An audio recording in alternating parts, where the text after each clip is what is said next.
الحمدللہ رب العالمین والصلاة والسلام علی سید المرسلین۔ آج کے ہمارے بیان کا موضوع ہے افضل الذکر لا الہ الا اللہ کی فضیلت۔ بڑا ہی امپورٹنٹ بیان ہے، توجہ سے سنیے گا، بہت زیادہ فائدہ ہوگا۔ حضور نبی پاک علیہ السلام نے حضرت ابو ہریرہ رضی اللہ تعالیٰ عنہ سے فرمایا کہ بروز قیامت تمہاری ہر نیکی تولی جائے گی لیکن سوائے لا الہ الا اللہ کے۔ پھر فرمایا کہ جو بندہ سچے دل کے ساتھ لا الہ الا اللہ لائے گا تو اگر اس لا الہ الا اللہ کو میزان کے ایک پلڑے میں رکھ دیا جائے اور دوسرے پلڑے میں زمین اور آسمان سارے رکھ دیے جائیں تو لا الہ الا اللہ والا پلڑا دوسرے پلڑے سے بھاری ہوگا۔ سبحان اللہ۔ اور ایک روایت میں یوں بھی فرمایا، حضور صلی اللہ علیہ وآلہ وسلم نے فرمایا کہ لا الہ الا اللہ سچے دل سے کہنے والا اگر زمین بھر گناہ بھی لائے گا تو اللہ تعالیٰ اس کی مغفرت فرما دے گا۔ سبحان اللہ۔ اور ایک روایت میں یوں آتا ہے کہ حضور صلی اللہ علیہ وآلہ وسلم نے فرمایا کہ جو 10 مرتبہ یہ کلمات لا الہ الا اللہ وحدہ لا شریک لہ لہ الملک ولہ الحمد وہو علی کل شیء قدیر 10 مرتبہ پڑھے گا تو اسے 10 غلام آزاد کرنے کا ثواب ملے گا۔ سبحان اللہ۔ اور غلام آزاد کرنا کتنا بڑا عمل ہے، اور 10 کلمات یہ 10 مرتبہ یہ پڑھے گا تو 10 غلام آزاد کرنے کا ثواب ملے گا۔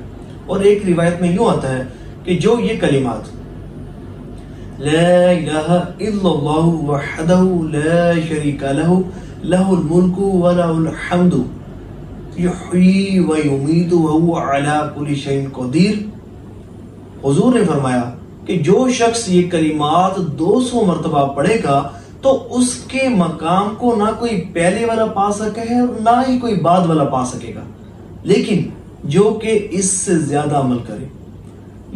میں یہ سمجھتا ہوں کہ بندے کے نامہ اعمال کو نیکیوں سے وزنی کرنے والا عمل ہے، بہت ہی بڑا عمل ہے کہ جو بندہ 200 مرتبہ یہ کلمات پڑھ لے تو اس کے مقام کو نہ کوئی پہلے والا پا سکا اور نہ ہی کوئی بعد والا پا سکے گا، مگر جو کہ اس کے برابر عمل کرے۔ تو صبر کرے، کتنا بڑا عمل ہے۔ اور ایک روایت میں یوں آتا ہے کہ جو شخص اگر بازار جائے اور یہ کلمات پڑھے لا الہ الا اللہ وحدہ لا شریک لہ لہ الملک ولہ الحمد یحیی ویمیت وہو علی کل شیء قدیر، جو شخص بازار جائے اور ان کلمات کو پڑھے تو اللہ تبارک و تعالی اس کے نامہ اعمال میں 10 لاکھ نیکیاں شامل فرمائے گا، 10 لاکھ گناہ اس کے معاف فرمائے گا اور اس کے لیے جنت میں ایک گھر بنائے گا۔ سبحان اللہ۔ صحابہ کرام علیہم رضوان اس کلمے کو پڑھنے کے لیے بالخصوص بازار جایا کرتے تھے۔ اب تصور کریں کتنا بڑا عمل۔ دیکھیں آپ، بازار تو ہم ویسے ہی جاتے ہی رہتے ہیں، اگر یہ کلمہ ہم یاد کر لیں اور بازار جا کر اس کو پڑھیں تو دیکھیں 10 لاکھ نیکیاں، 10 لاکھ گناہوں سے مغفرت اور جنت میں گھر، بہت بڑا یہ عمل ہے۔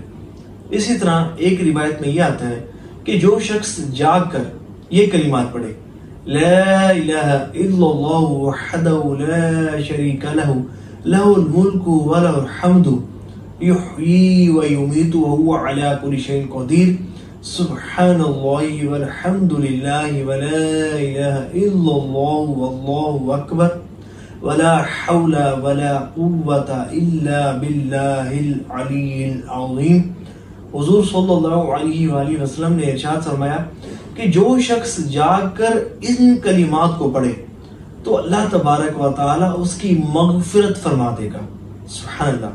یا جو بھی دعا کرے گا تو اللہ تبارک و تعالی اس کی دعا کو قبول فرمائے گا۔ سبحان اللہ۔ کتنا بڑا عمل ہے کہ جس بندے کی مغفرت ہو جائے اسے اور کیا چاہیے۔ اللہ کرے کہ ہمیں بھی یہ پڑھنا نصیب ہو جائے۔ بعض اوقات یوں بھی ہوتا ہے کہ بندے کو نیند نہیں آ رہی ہوتی تو اسے چاہیے کہ ان کلمات کو پڑھتا رہے۔ اللہ نے چاہا تو مغفرت کی نوید بھی ہے اور اللہ نے چاہا تو دعائیں بھی قبول ہوں گی۔ تو دعا ہے کہ اللہ کریم جو سنا اس پر عمل کرنے کی توفیق عطا فرمائے۔ ثواب کی نیت سے اس ویڈیو کو شیئر ضرور کیجیے گا، کیونکہ جتنے بھی عاشقان رسول سنیں گے، عمل کریں گے، پڑھیں گے، ان کو ثواب ملے گا، ان کے ساتھ ساتھ آپ کا نام اعمال بھی نیکیوں سے وزنی ہوتا رہے گا۔